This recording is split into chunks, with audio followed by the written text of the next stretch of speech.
Hello, this is Cliff Brock with World Travel Plus. We search out the places that the travel brochures and the travel agents don't tell you about so you don't have to. Join us today to see where we've wandered next.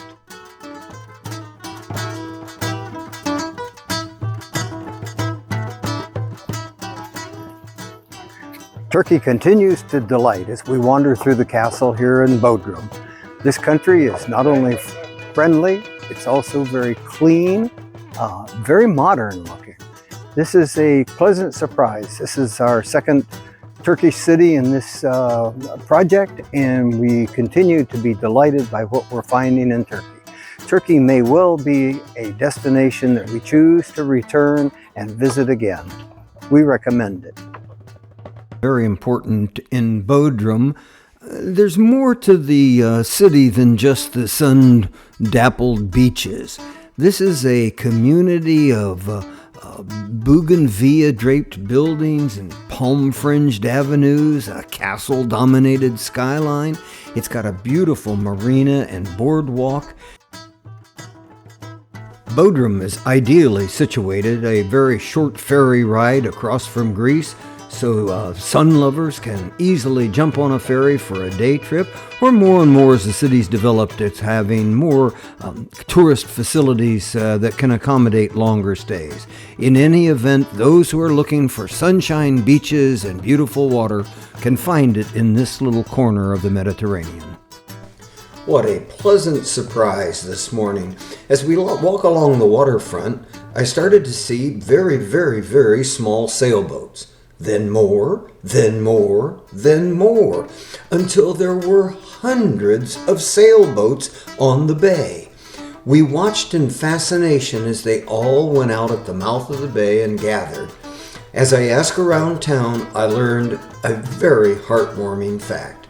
The Optimist Clubs, 5 of them in fact, provide these boats and teach hundreds of young kids to sail so that they have a good idea of the ocean, have a good time, and the optimists are really making a contribution to their community. Kudos to the optimists. This site sits on a peninsula that juts out into the Mediterranean, making it an ideal fortress spot to guard interest.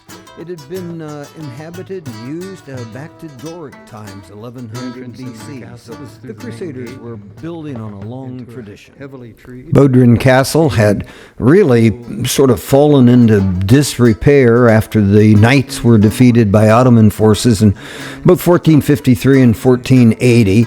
They finally surrendered the island when Rhodes was surrendered in 1522.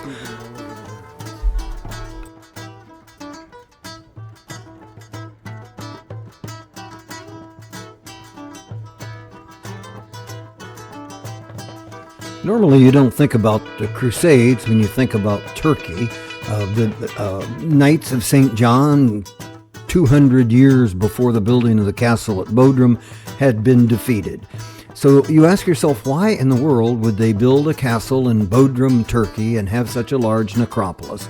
And the answer has to be that they were defending Christian interests. At this point, they were no longer on a crusade of religious zealotry, but rather looking after commercial interests in a far-flung part of the world. One event worth taking in Bodrum is the Bodrum International Ballet Festival, usually held in July or August each summer, often in the Ali Kanasos Theater, an ancient theater in the downtown area. You'll see performers such as the Vienna State Ballet, the Shishkehishvili Georgian National Ballet, the Svetlana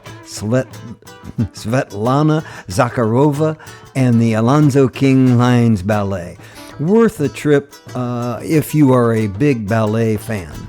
The site is now the home of the Underwater Archaeological Museum, And you can see some of the things from that. I know it sounds kind of strange to say it's an underwater museum and then you can walk through it, but above land you'll find a replica of one of the ships and an amphora collection that was brought up. It is Bodrum Museum of Underwater Archaeology. It was founded in 1961 and today is dedicated to research, preservation, and display of artifacts that are recovered from underwater excavation. This part of the Aegean was an extraordinarily busy shipping route, lots of war, so lots of ships on the bottom.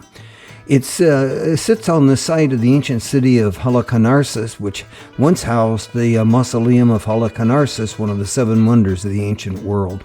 It was the Halicarnassus was destroyed by earthquakes. It's been renovated in the last few years.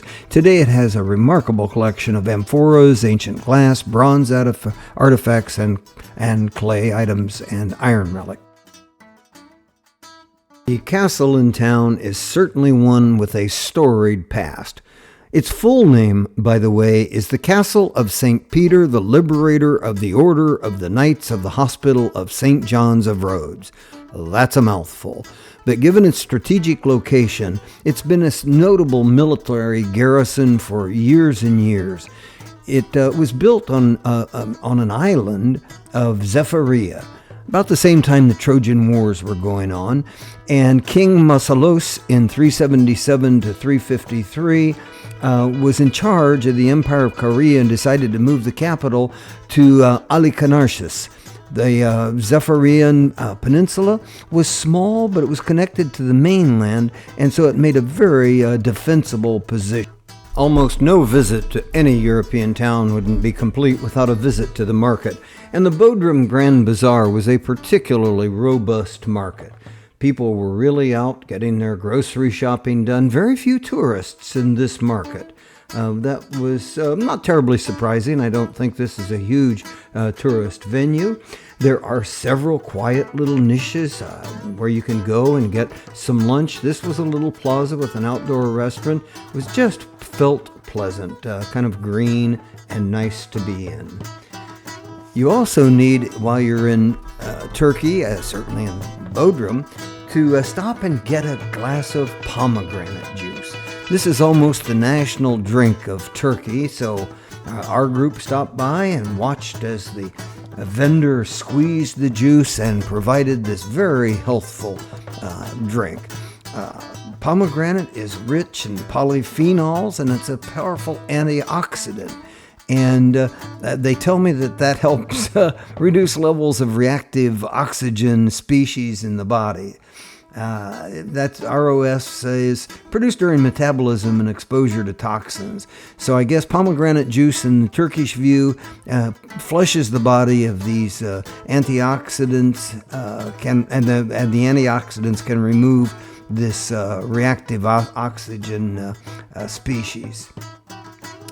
It's also a good source of vitamin E, magnesium. Magnesium helps with blood pressure and decreases glucose levels.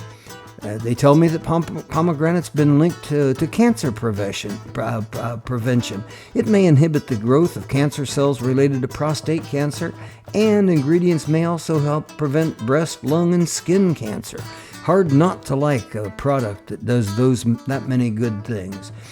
Some animal studies have suggested that pomegranate juice ingredients may help prevent the formation of the amyloid plaques that form the brain, and they're associated with Alzheimer's disease. And then lastly, because it has the polyphenol content, pomegranate juice may benefit people with inflammatory bowel disease and other bowel conditions by improving the markers for inflammation. We've had a delightful time today in Bodrum, Turkey. We've spent several hours going through the castle, and I'd highly recommend it. We hope you'll join us again at World Travel Plus as we wander the world.